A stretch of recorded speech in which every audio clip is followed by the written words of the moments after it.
it would finish 3-1 to Real Madrid. It's obviously been a better week for them after what happened against Atleti. They had that big win in the Champions League midweek, and now this win at home against Villarreal. As it stands right now, they are on top of the table, ahead of Barcelona's game away to Sevilla tomorrow. So Real Madrid back on top, at least for this evening, as we welcome in Luis Garcia to talk more about what we saw in this game. Let's get started with Vinny Jr. if we can, Luis, because he got man of the match today and he turned it on today.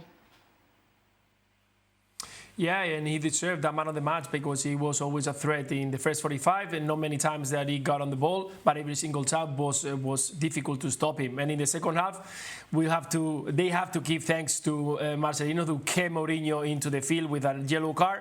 Also to his teammates, they were behind him and they never helping the first goal. And of course, Vinny Jr. knew about it and started facing players on 1v1 situation until Mourinho sent off, until he received another yellow card, and until he received a penalty.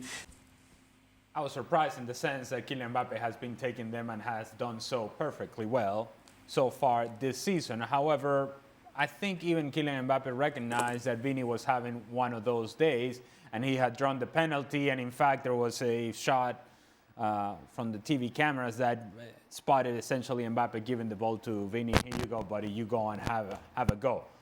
I must say, it wasn't the most convincing penalty take from anybody. Arnau Tenas was there in plenty of time, but is unable to make the save regardless.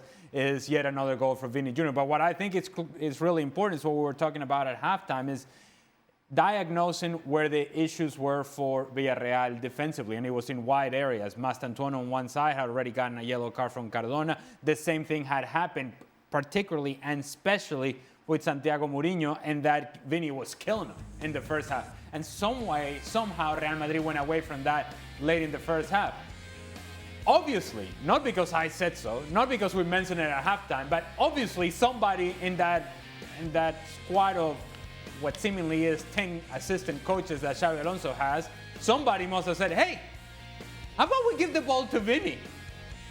How about we make an effort to give the ball to the guy who's hot, who's active, against a defender that cannot stay with him?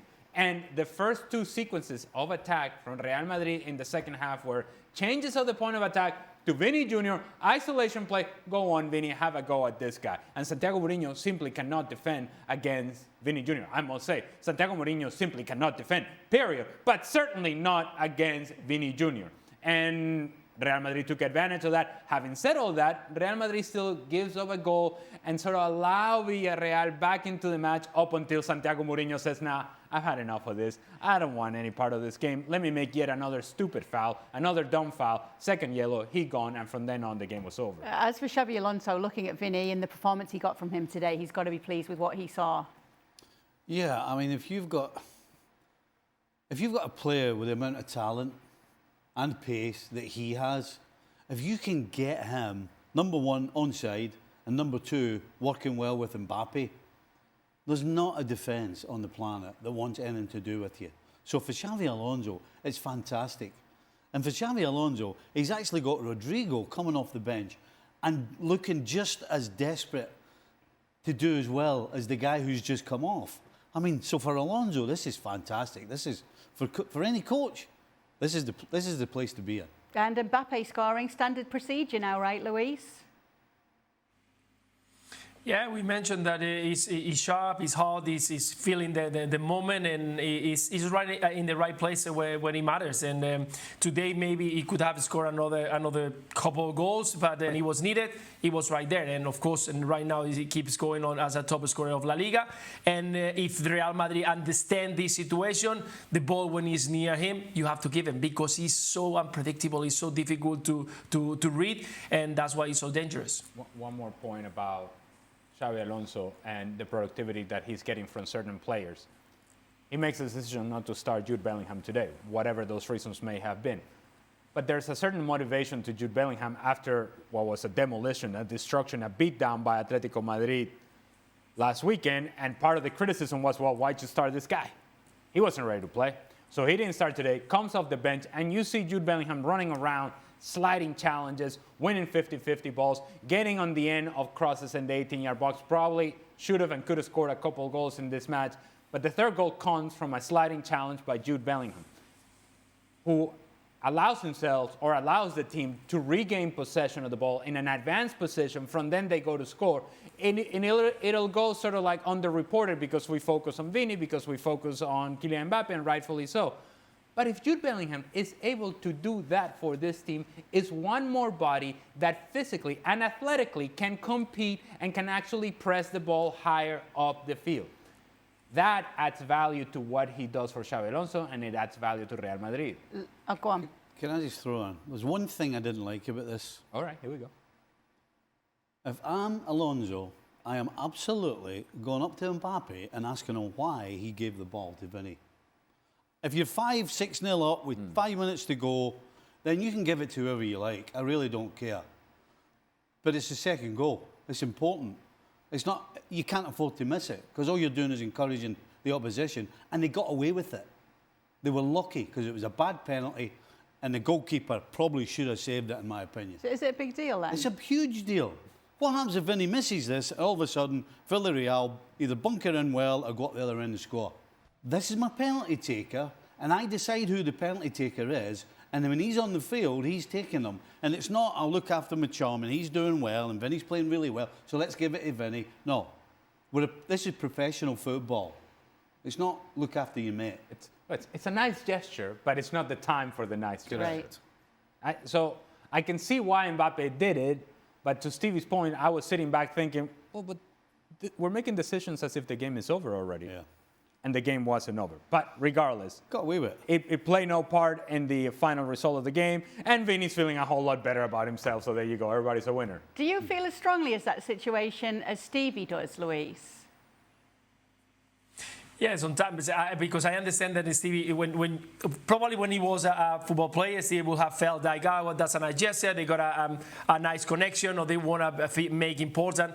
But I understand that Stevie now sees football as a coach, as being a coach, and as understanding that that penalty miss, it put in trouble our team, and that would cost us maybe a point, 2 points, or even 3 points. So I totally understand what he means. Probably Xabi Alonso will make a word with Mbappe, and we'll talk to him and say, listen, next time just be careful, just try to you, because you are the main player, you are the player who I want to take the penalties, because I have more confidence in you.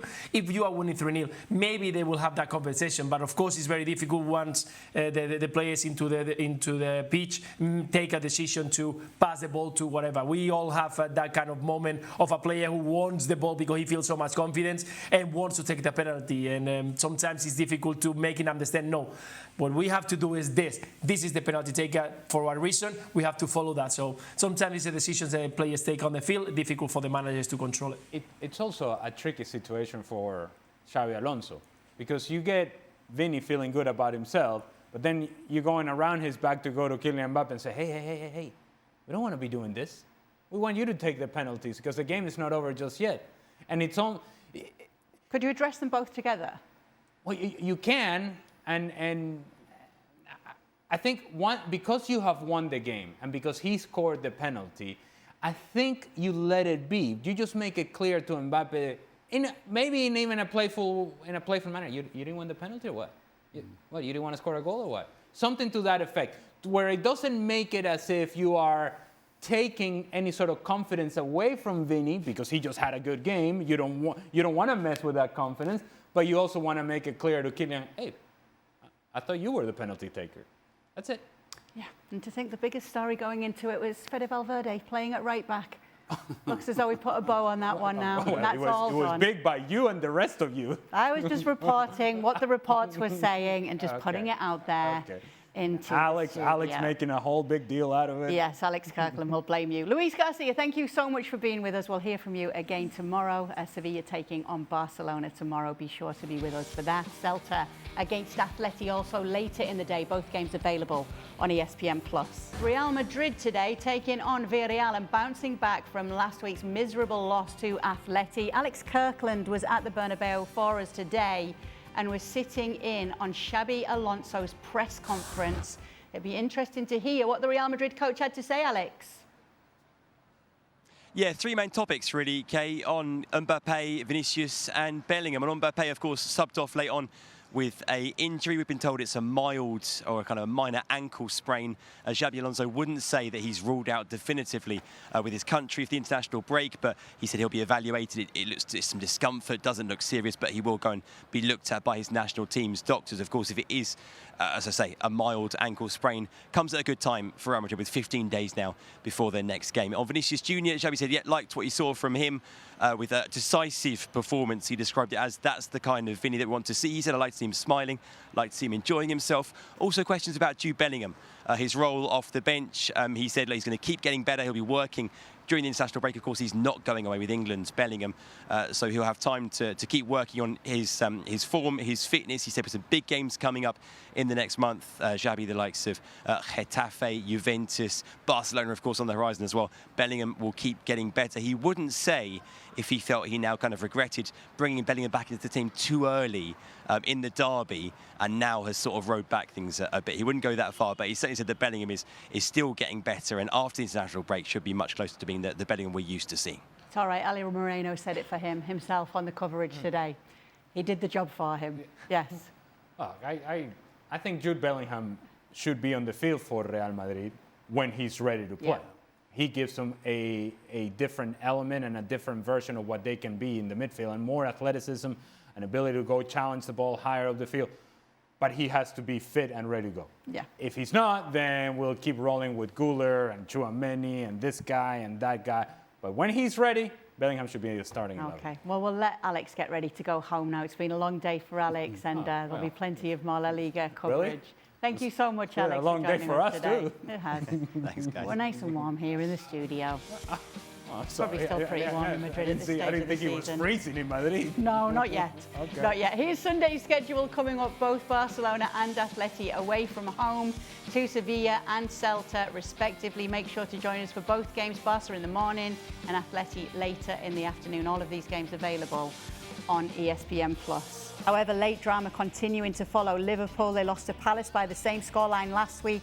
Nketiah scoring in the 97th minute there. And today, Estevao in the 95th minute. Let's hear from Liverpool coach Arne Slot after the game. We've created more than enough chances to score more than one goal last week and today. And when we did, I think there was a period of the game where I felt now we're going to win it. We came a lot of times very close with chances, but also with moments where we had a 4 versus 3 in our favor, not outplaying it well enough in the last pass, but and in the last 10 minutes it was an end-to-end game. Both teams could have won it, and we didn't, and Chelsea did. If the result would have been better today with a draw or a win, which was both possible. I don't say we deserved it. A draw we definitely deserved, but then we would have had a great start to the season if you take into account everything that what happened in the summer in Liverpool. Don Hutchison joining us now. Frank Leboeuf is with us as well, but only one place to start here. Stevie Nicol, how are you feeling? Well, to be honest, I'm listening to Arne Slot, and I've been in this position before where you've gotten beaten by a late goal, you've had a couple of chances in the game, and so you're clinging on and trying to spin it in a way that actually you're unlucky. But Arne Slot has to look at the big picture here. Liverpool, yet again, were not half the side they were last year. Liverpool, again, were guilty of coughing the ball up. Liverpool, again, were guilty of getting run through in the middle of the park. They were guilty defensively of not defending properly. I mean, there are so many things that were wrong with Liverpool that have been wrong with them since the season started, not just today's game. And so he's clinging on to a couple of chances that, by the way, were half chances. There's not one chance in that game today where you're saying Liverpool should have scored. There's not one. And we showed the highlights. There was certainly more Chelsea highlights than there was Liverpool highlights. So I think he's doing what all coaches do, all managers do. They're going on the positive route and talking about what might have been and what could have been. But the truth of the matter is, Chelsea were the better side and Liverpool were miles off it again. Liverpool were the late goal kings before, Don, and now they're conceding late goals. How did you see today's game? Well, that's what happens. That's what happens when you make the game into a basketball game. You can score late, you can concede late. I think when I look at Liverpool and what they're missing, they're certainly missing Trent's passing ability at right back. They're certainly missing Luis Diaz, who scored 2 for Bayern today. He's a player that takes Liverpool up the pitch. But they've lost control of games. That's the big takeaway from the start of the season up till now, where when you watched Arne Slot's team last year, they would slow the game down. They would dictate the pace of the game. You saw the Real Madrid game tonight. They just popped some 5-yard passes around and took the sting of any sort of threats that might came their way. That was Liverpool last season. They kept the ball for fun. They slowed the game down. They were good in transition when needed to be. They scored good goals. They were arrogant in a good way. They were confident, and that's something you can never measure. Now you're watching a team that's lacking in confidence, because if you had to ask Liverpool fans before the game, would you take a draw at Stamford Bridge? Probably. But, you know, I was on call for the Arsenal game today, and they absolutely dominated West Ham in an amazing manner. You watch Liverpool now, you just think they need to go back to basics. I've seen Kirkes, and that's the difference when you play for a club like Bournemouth or a club like Liverpool. Kirkes last week against Crystal Palace kicked the ball out for a throw-in. You can't do that when you play for Liverpool. You give up a goal. Andy Robertson had his hands on his thighs at the end of the game, totally switched off. I'm not sure if that was tiredness or an injury, but he should have done better. So you're watching so many things like Liverpool, like Stevie said, where it's individual mistakes, it's a lack of confidence, it's conceding late goals, it's not controlling games, which is the main thing. And I think that's the biggest worry for Arne Slot, how his team now are turning every single game into a basketball match. Don, much has been made of bringing Endo on late on instead of Chiesa, who we've seen can change a game late on. Did Slot play for the draw today?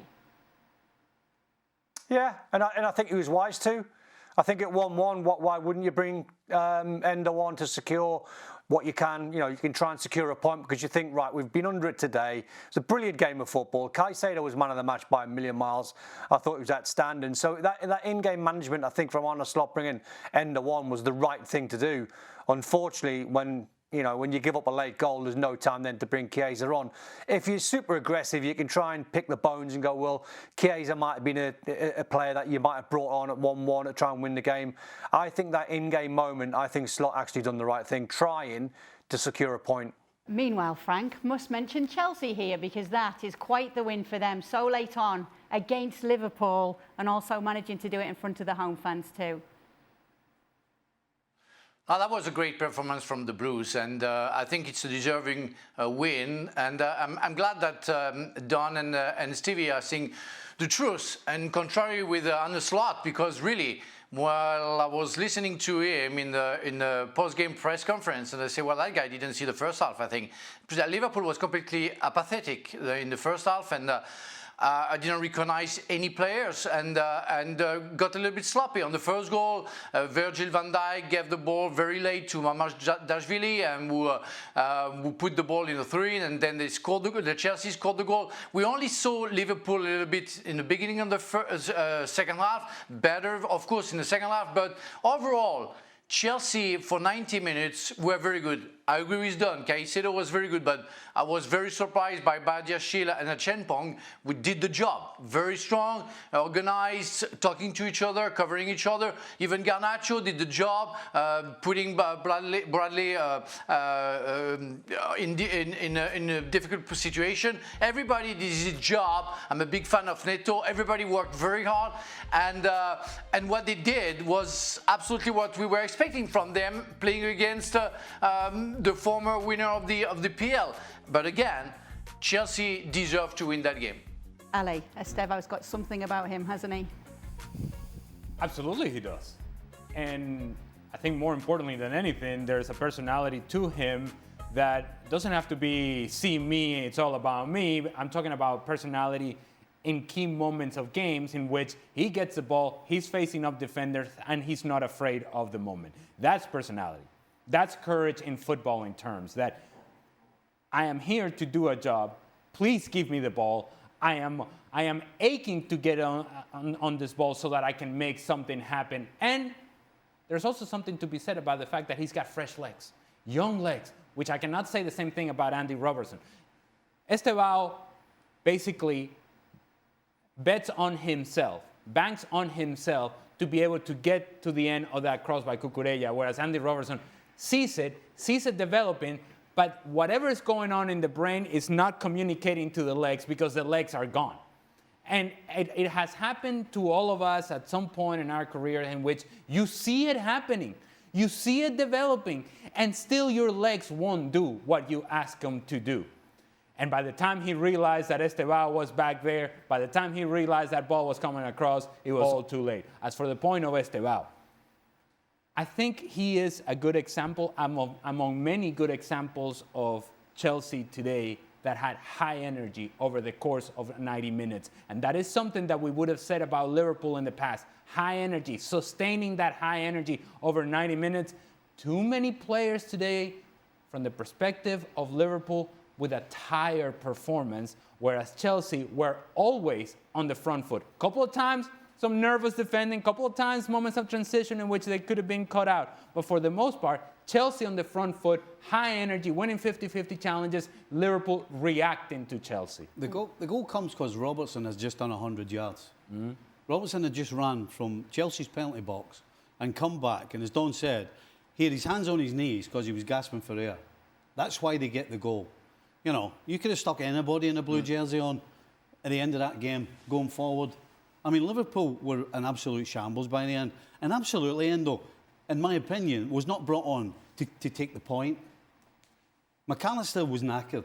That's why Endo came on. This wasn't some sort of tactical move, because from the minute Endo came on to the last whistle, Liverpool were charging forward. It was like a cavalry charge. I mean, they're just playing desperation football.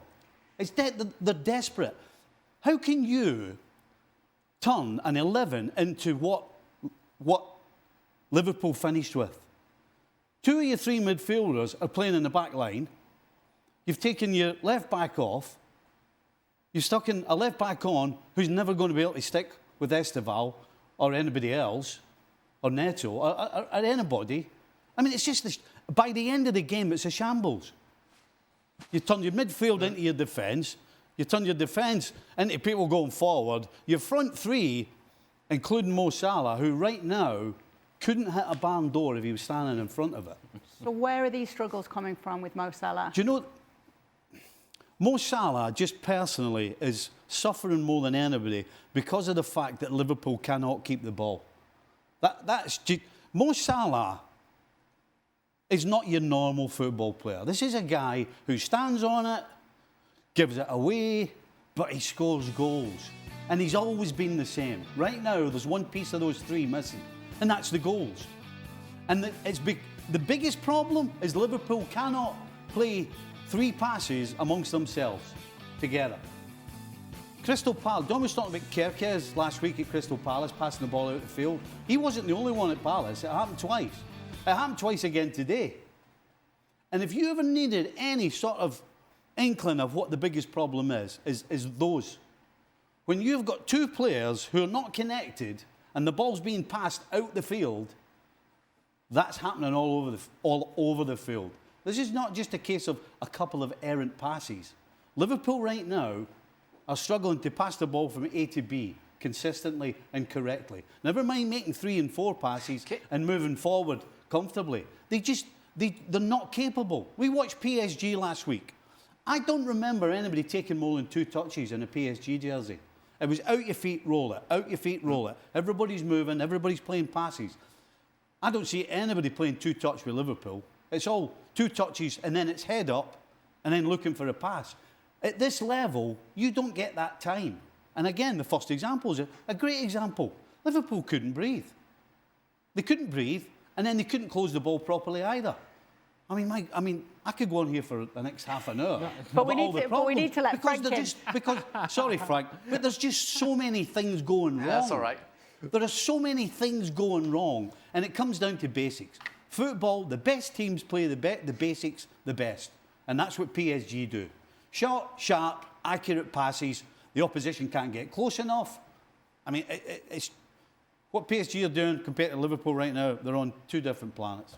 Frank? Yeah, that's what I wanted to go to. In fact, that we enjoy watching Liverpool playing the former years because they had that. They are that involvement, every players into every part of the football, if offensively, in the construction and building of the game, and also in the finishing. And the best example on what we don't see right now is Mo Salah. Mo Salah can score a goal, but when he loses the ball, he walks. And it's not the Liverpool we are used to see. And it's why we were so positive about that team and that club and the coach and the spirit. And we talked about the Liverpool spirit and that you have to give your life. We don't feel that most players are ready to give their lives into that game. And today we see completely the opposite. We saw Chelsea doing and giving everything. Stevie was talking about Paris Saint-Germain. It's what we feel when we see Paris Saint-Germain. We feel that the players, they can go back, even the forward players, they go back when they lose the ball. Today we saw Neto and we saw Garnacho coming back. I never saw Mo Salah doing even 3 yards when he lost the ball. And we know how important the spirit of that guy is for the rest of the team, because he's a leader. And that's what's lacking right now for Liverpool. The mentality is not there, and it doesn't work with the way they want to play. So what do they do with Salah, Don? You're not going to bench him, are you? Well, they might have to seriously think about what happens in the future. Sorry. Okay, Frank. Go ahead, Don. I think they might have to think about what they do in the future. I mean, Michael Olise is ripping it up at Bayern on that right-hand side. You wouldn't bench him, but what they've got to do, and I think Frank's alluding to it and Stevie's alluding to it, they've got to keep the ball better. We played under Ronnie Moran, a famous Liverpool coach, and it was always keep the ball, find a red shirt. Liverpool, if you simplify it, are giving the ball away that many times. They can't make their way from back to middle, and then Liverpool high up the pitch. Cody Gakpo was playing high up on the left-hand side, Salah playing high up on the right-hand side for Liverpool. So even if they lost the ball in an area on the opposition's 18-yard box, there was a long way for the opposition last season to travel and try and score a goal. Salah now, his average position is quite close to the halfway line. So if they're not keeping the ball, Liverpool, they can't get up the pitch. That's one of a million problems. Yeah, and when it comes to Chelsea, Frank, they finished with no centre-backs on the pitch, which clearly shows the position and the role of a centre-back is completely overrated. Yeah, that's complicated, and I'm not stepping up, that's for sure. And I saw Gary Cahill, in the stand, so maybe he can come back. That's going to be a tricky situation for the coach, because how many centre backs do we have? And they are all injured, and it's very sad, because on top of it, as I said before, Badiashile and Acheampong were absolutely outstanding today, and I say, wow.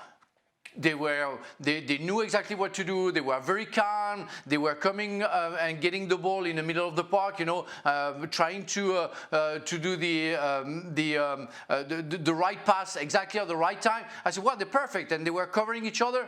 And you have nobody anymore. So it's gonna be very complicated, and hopefully they can find a solution. But I don't know. Maybe you can play Caicedo. Caicedo can play everywhere. No, he's a top scorer now. He's a midfield player. He can be a defender, I'm sure. Yes. Would Liverpool's loss prove to be Arsenal's gain today? Finished though for Arsenal. A good result for them, going top, 1 point ahead of Liverpool in the Premier League standings right now. A fine way for Mikel Arteta to celebrate his 300th game in charge of this club. Arsenal are now top of the table. And I wonder for you guys, if we can talk about what it feels like to be the hunted rather than the hunters for Arsenal. Will that change anything for them, Frank? The pressure being on them now that they are the leaders? I don't think so. I think they've been looking for that, for a while now. They fed up being second. So if they can be first and lead the race, I think they're going to be happy. And on top of it, everything works properly and perfectly. I mean, yes, Odegaard is injured again, and that's sad for the players first, and maybe for the squad, for Arteta's tactic. But everybody else is spot on, and they're ready to cope with anybody else. And Liverpool is not getting well. The others are trying to follow, but Arsenal is really the contender for me. They are in very good shape today. They were in dominance for 90 minutes. West Ham didn't exist. It was about the time to win that game, and I think they're going to be pleased with the result. And if they're first, they deserve that, and I think they want to keep it. So now they're happy to be chased. How does the perspective change for you when you're being chased? At this time of the year, it doesn't matter as much. It's after Christmas when you find out whether teams... You know, it goes two ways. When you're at the top, you either grow another 6 inches, get another second on your 100 metres, or you go the other way. You start overthinking about it, and then you start tensing up. But it really only applies more than anything else in the second part of the season. After Christmas is when it matters. And I think it was, 2022 when Arsenal got themselves ahead and bottled it, basically. But this Arsenal side look a little different. They certainly look way more experienced, way stronger, way more organised. So I don't believe that this Arsenal side will have a problem being chased, quite frankly. This game today, if it is an example for what's to come, although you don't play West Ham every weekend, this was a glorified training session. It really was. That's how much better Arsenal was than West Ham. And if you're looking for a team that right now seems to fit all the narrative and check all the boxes of what it takes to be a champion in the Premier League, Arsenal is closer to checking all those boxes, much more so than anybody else. There are less questions about Arsenal than there are about everybody else, and based on today's performance, that was the performance of a team that knows they're better than the opposition, they put the game away, they put the game beyond doubt. There was no question as to who was the better team, no stress, no issues, no drama, nobody with their hands on their knees. No. Just solid, mature, comfortable performance. The more performances like that you have, that your Arsenal, come the turn of the year, they're going to feel a whole lot better about themselves. Right now, they feel a whole lot better about themselves than everybody else does because they don't have as many questions as everybody else does. Don, you called the game today. Obviously, the negative today is Odegaard was able to walk down the tunnel but had a knee brace on and said he was not positive about the injury. Yeah, it can be one or two things. Having been there myself, it was a bone-on-bone, a knee-on-knee collision, which hopefully is a contact injury. Then it's a little bit sore. The worst-case scenario, if you tweak your medial ligament, that can be a little bit worse. But calling the game today, Kay, I mean, honestly, you just knew from minute one, or you had the feeling before the game, it was a guaranteed 3 points. They performed like champions today. You know, we talked about Liverpool and being Stevie stressed when he watched Liverpool. There's no stress when you watch Arsenal. You know the patterns of play. They had a bench today, Arsenal, to absolutely die for. Jesus was still injured. Madueke's still injured. Havertz's still injured. Their bench today, if any one of the players in the first 11, as in Odegaard, got taken off through injury or a lack of form or whatever, Zubimendi then came on. It was like for like. They were so strong. They were mature, I think, as Ali said. They kept the ball, the patterns of play. They just breezed past West Ham. West Ham put up a little bit of a fight, to be fair to them. But Arsenal's XG was close to 3, and it could have been, it felt like, watching the game, if they needed to turn it on and they needed to go through a gear or two, they could have done it and probably won by 4 or 5. They were perfect today, Arsenal. Don, I must talk to you. Wait, you refer to Don as Dr. Hutchison. Dr. Hutch, I know. Yeah. Did you? No. Don talking about the old injury and giving the old diagnosis. Yeah, Dr. Hutchison. Let's talk about West Ham. A quick word on them now. Nuno Espirito Santo definitely can see the size of the task that lies ahead of him, Don. Yeah, I took a few positives actually from today. I mean, not because they tried to out-football Arsenal or, you know, they played really well. They didn't. But what I saw from a West Ham side today, I saw a side that didn't go under. You know, Chelsea walloped them 5 at the start of the season. They got walloped against Sunderland match day 1 away from home, 3. That could have been more. And I thought the structure that Nuno went with today with this 4-1-4-1, Magassa was quite impressive in terms of trying to get around the pitch. Juff was just a bit naive, giving the penalty away, but he played quite well. The defenders, Mavropanos and Kilman, every time the ball came in the box, they won things. Somerville was West Ham's best player with his industry and his trickery and trying to take West Ham at the pitch alongside Bowen. Fulkrug's not a number 9. I mean, he is, but he's not Premier League and going to be the man that gets West Ham out of trouble. So he's been left with a bad squad. That's what done Graham Potter in. The squad's not strong enough or good enough. But I saw signs along the way. Their next few games, I think they play Brentford, winnable. They play Leeds, winnable. then I think Newcastle and Burnley. So there's quite a few games, 3 out of the 4, where you might think West Ham with a win or 2 might just get them out and get them out the bottom 3, but it's going to be a scrap. Yeah, 2-0 for Manchester United. That victory definitely boosting their hopes for what's ahead. And for Amorim right now, Stevie's looking at me. They won a game. They had their backs against the wall, Stevie, and they did it. I bet you Amorim wishes every Saturday could be like this. I can't remember the last time we watched Manchester United, home or away, where there wasn't at some stage some sort of drama. Whether it's giving a lead away, or whether it's a comeback, or whether it's just rubbish. I mean, for the first time ever I can remember in recent memory, there's nothing to say about this Man United side. It was comfortable. As soon as Mount scored, they never looked in any danger. In fact, for me, Le Mans looked... I know it's tough to call it on this game, but a couple of times Le Mans came for crosses. Boy, he just looked as though he'd been there all his life.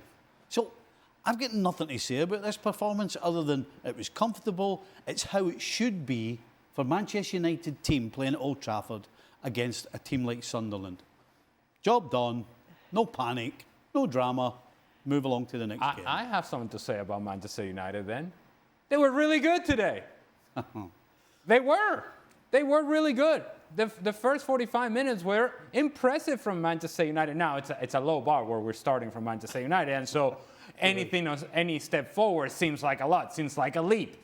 But they were really good. They were in control of the game. The game was played at the pace they wanted. You have players like Casemiro just comfortably knocking the ball around. Bruno Fernandes getting himself in really good positions in the attack. Of course, Mount gets the opportunity to play. He scores a good goal, and Bemo was always active down the right-hand side. And look, I think there are reasons to build from this performance and feel good about Manchester United. And to your point about Lamens coming off his line, there was a moment in the first half where Old Trafford, the whole stadium, got excited about the fact that he came out for a cross, won it without any sort of concern, brought the ball down, caught it. Yeah, what he does in training all the time. Basically, it's a warm-up move. If you look at goalkeepers and what they do ahead of games, they do this all the time. And he did what he's done thousands of times in his life, and Old Trafford was, yes, yes, yes, we got a goalkeeper. Any hope is great hope for the guys. Well, that's what I'm saying. We got ourselves a goalkeeper. We got ourselves a guy that seems to know exactly what he wants to do, and that, I think, permeates confidence through the rest of the team. I thought it was a really good performance from Manchester United. Now, for once, Ali Moreno is glass half full here, Don. Stevie Nicol, glass half empty for sure. Where are you on this? I'll tell you where I am. When Liverpool beat them 5-0 in a fortnight's time, and then we'll be, it's Eric Ten Hag syndrome again. Yeah, it was a banker. It was a banker for Man United. Sunderland have got so many injuries. It was a banker home win. As Stevie said, there's nothing to say. Good performance, move on. They'll be tested when they play Liverpool at Anfield next game after the international break. That's the true test. That's the true test of how far they've actually come. You cannot judge a goalkeeper and you can't judge a side on one performance. It was a good one. And I think we'll all give Man United their flowers and say, yeah, well done. But the test is going to come against Anfield, against Liverpool. This was a big win for Amorim, though, Frank. It is. Otherwise, I think we could have said goodbye to him if he had lost against Sunderland. I was disappointed about Sunderland. They had a very good beginning of the season, and today was an off game from them. And yes, I agree with Ali. The Manchester United did what they had to do in order to win that game. But I just want to go back on the high foot from Cesco, and I want to go back to the 2 days ago discussion we had with Craig about Dyer's penalty with Monaco against Manchester City and Nicol Gonzalez high foot. Does it matter that you don't punch the guy in the face in order to get a penalty? Because if the Sunderland player doesn't move his head from Cesco high foot, maybe he has no nose tonight. So I'm not sure there is a penalty because, yes, he doesn't touch the guy, but where do you think, and Craig was, and maybe you can join me with that, Kay, because you were with me, where there is a foul, not depending on the result, but depending on just on the move. And a high foot is a high foot. And really, it could have been the drama that Stevie wasn't mentioned. I never said he was touching him. I said never touch him. I think Frank. Yeah, but listen to what I say before. I listened to what I say. Craig 2 days ago. No, but Don didn't. When you have a high foot, if you punch the guy in the face, there is a penalty. If you don't touch the guy, there is no penalty. So in that possibility, in that choice, the guy moved, and we can see maybe say it again, move his head for not being touched and not being punched. So it's why I'm saying when is the foul? And Craig said it doesn't matter. A high foot is a high foot, can be dangerous, so it could be a foul. And I agree with that. All right. Frank and Craig can have their own podcast then, and they can talk about high foots inside the 18-yard box. Honestly. All right. Thomas Frank praising the character and togetherness of his side afterwards. Only one place to start though. Don, why did West Ham let Kudus go to Tottenham? No idea. Money. Owners were greedy and took the money. He played well today, but he wasn't the best player on the pitch. I thought Xavi Simons controlled the game. I thought he was outstanding, but they've lost a big player in Kudus. I mean, honestly, why, if you're West Ham, you sell to your rival Spurs? It's just madness, really. Yeah, I thought Simons was the best player on the pitch, playing as a number 10. He sort of got the ball in tight areas. He made things happen. It was a tough game for them because of the weather. It was an awkward one for Spurs, but they deserved it. I thought Leeds put up a good fight the last 20 minutes, and their XG was quite high. And Vicario had to pull off 1 or 2 saves. But as I said, you look at that front line there, and Odegaard is now fully fit. Tell scored a great goal today. Kudus, fantastic player, can take players on, scored. And Xavi Simons, it's a pretty potent front four. Without Richarlison, Kulusevski, etc. Frank, what do you want to say? Were you entertained by this game? Oh my God, yes. A perfect English game. You had the wind, you had the rain, you had the sun for 10 minutes, then you had the wind, then you had the rain, then you had the sun for 10 minutes. That was perfect. And the two teams, really, I enjoyed. It was like when I was playing, when I was watching Leeds at Ellen Road, it was a nightmare. But really, Tottenham Spurs, I was really impressed today, and not so much by Xavi Simons, but more by Kudus, because Kudus, I think, is the top of the top. But that was hard for Spurs, but they managed to win that game. Vicario made a great save at the end, but what an entertaining game. That was great to see Leeds coming back, and I know it's hard, but hopefully they're gonna stay in the Premier League, and they're gonna save their position. But that was a great game of football, so thank you to those two teams. I enjoyed, and I think the best team won. Frank loved that one. Yes, he'll be watching it again tonight, and it's full 90 minutes, its entirety. Well, good luck with that. Make sure to be with us tomorrow, ESPN FC, to look back on all the day's action on Sunday, including Barcelona away to Sevilla. Welcome into the latest edition of Extra Time. We've got Ale here in the studio. We've got Frank as well coming to join us. We've got Stevie, and Don is also here. Before we start, and because he's put it out officially on social media, Dan got the call today, so the transplant is coming. And we're sending him all of our love. We're going to miss him, and he will be back soon. So you can send your positive thoughts to Dan. We're also happy to hear that news Be strong. today. Yes, absolutely. Okay. He's going to wear shorts through it. He can wear what he wants. As long as he stays healthy, we're happy. All right. How happy is Arne Slot about the international break? Stevie?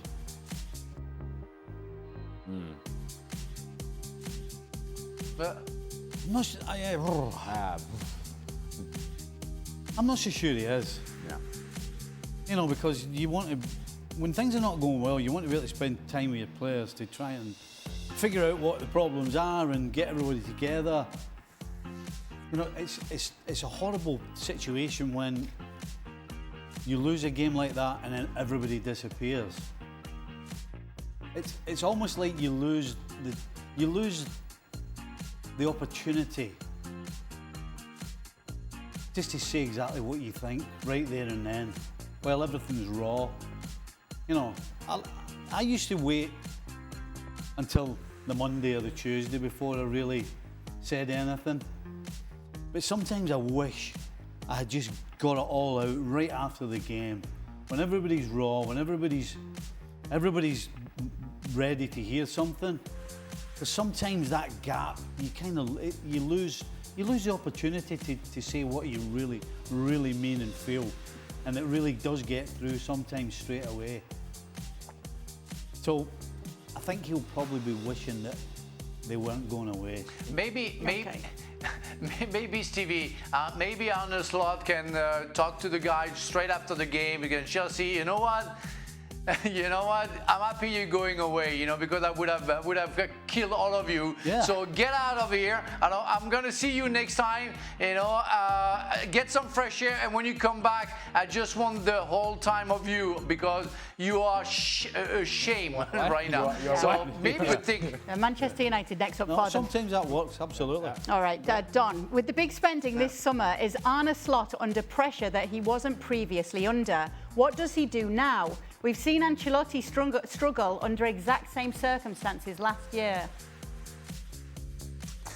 No, I think there's a little bit of context to this. He talked about it after the game today, and I think Virgil van Dijk talked about it. He said, you know, that it's going to be a tough season for them on the pitch and off the pitch. And I think you could see by the way Virgil van Dijk illustrated that in his press conference afterwards. I think he was alluding to the loss of Diogo Jota in the summer, and you can't underestimate that. I've never been in a dressing room, I don't know if the lads have, where you've lost a teammate, and I'm so emotional. I would be just a wreck every time I was turned up at Anfield if I seen Jota's shirt and the banners and the songs that I sung on the 20th minute for him. So I don't think it's a case of Arne Slot being under pressure. I think he overachieved last year in winning the league.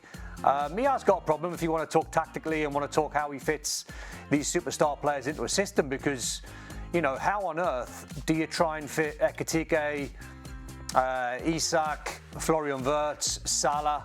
How you try and fit all these Gakpo, how you try and fit all these forward-thinking players into a system that's going to be your system and a recognisable system from now to the end of the season? Or do you go back to basics and think, right, let's do what we were doing last season because that got us results, and if someone's got to be on the bench, if it's Isak or it's Ekitike, then so be it, or it's Florian Wirtz. I think Florian Wirtz would have got lost. I think Mo Salah had a poor game today, and I think a lot of rhetoric on social media will be, oh, look, Florian Wirtz hasn't scored or assisted again today. I actually think he looked quite sharp today. He put one on a plate for Mo Salah, who shanked one wide, as Stevie said before. But to answer the question, I think it's tough for Liverpool this season.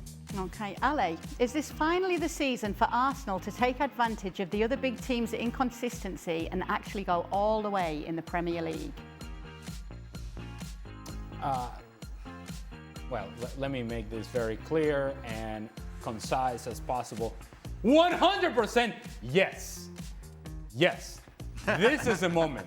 If it's not this season, when could it possibly be? Yes. Don't sit on the fence. Yes. Yes. See. Yes.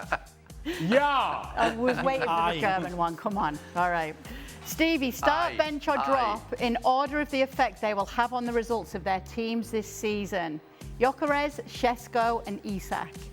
Oof. I honestly don't. Oh my God. I honestly don't think Isak? Šeško, Is that Isak? Yeah, I think it's Isak, all right. I don't think Šeško is going to make a huge effect on United, to be honest. I'm expecting Isak to absolutely have an effect on Liverpool eventually.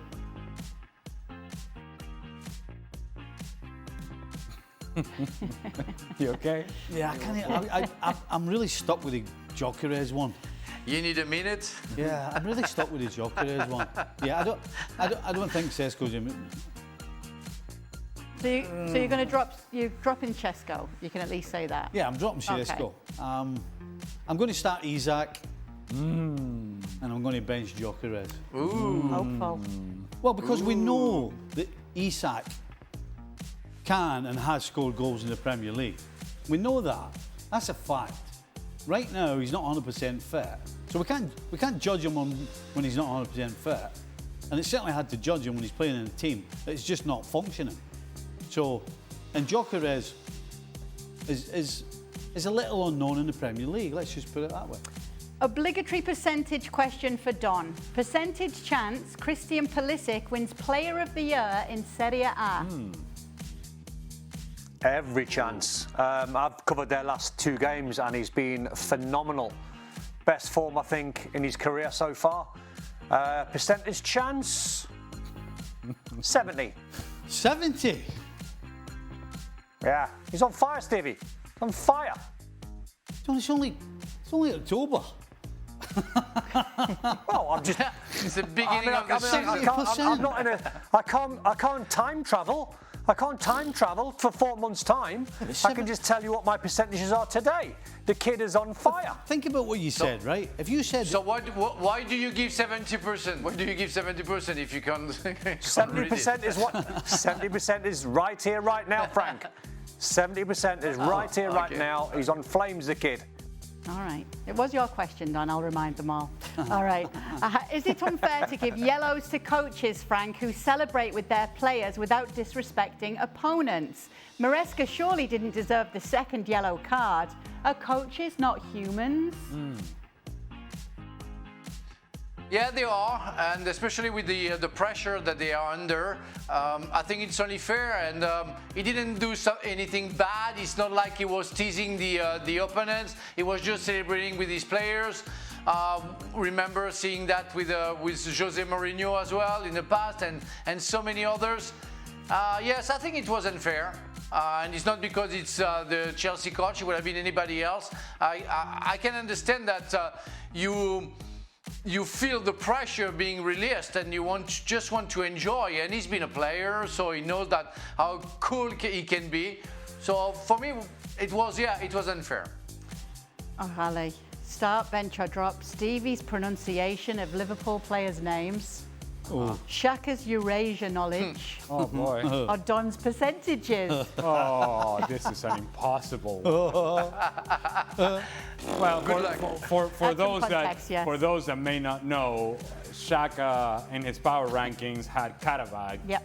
And his argument for Karabakh being in the power rankings in the top 10 was to say that they were 4th in Uzbekistan. There's only one problem with that. It's a major problem that not only are they not 4th, they're 5th, and they're 5th in Azerbaijan. Completely different country. I think we know the concerns about Don's percentages. That has been well documented.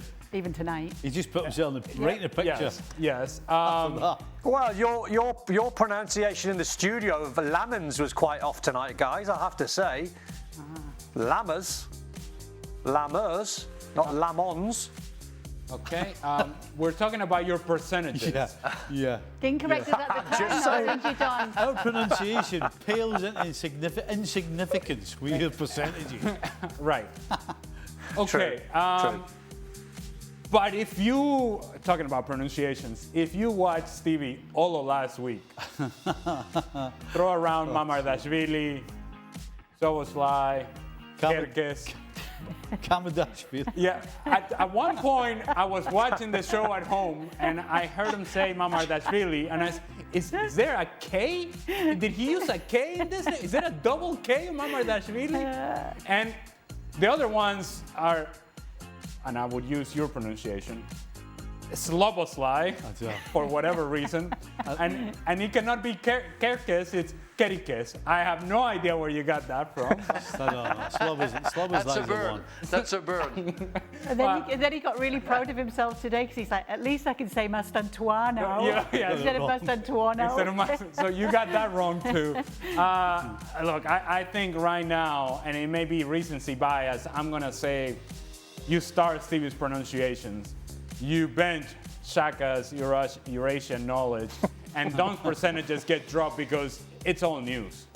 It's an ongoing problem, and what you do with ongoing problems is you get rid of them. And so you drop that. You start Stevie's pronunciation. He is finding new ways and new letters that don't exist in the names that he's calling out. Yeah. Is that all right, Stevie? I can't argue. I'm not, no defence, Your Honour. No defence. And in that matter, Stevie, can you say the name of the centre-back, the young centre-back of Chelsea, number 34, not Badiashile, the other one? Oof. Do you remember today? Oof. Azumapong. Oof. Not too bad. Achimpong. What is Achimpong. it? Close, close. See, in my book, that's close enough. Yeah, it's in the I ballpark. think it was a Yeah. pass. Yeah. As It long was as you know who definitely I'm talking about.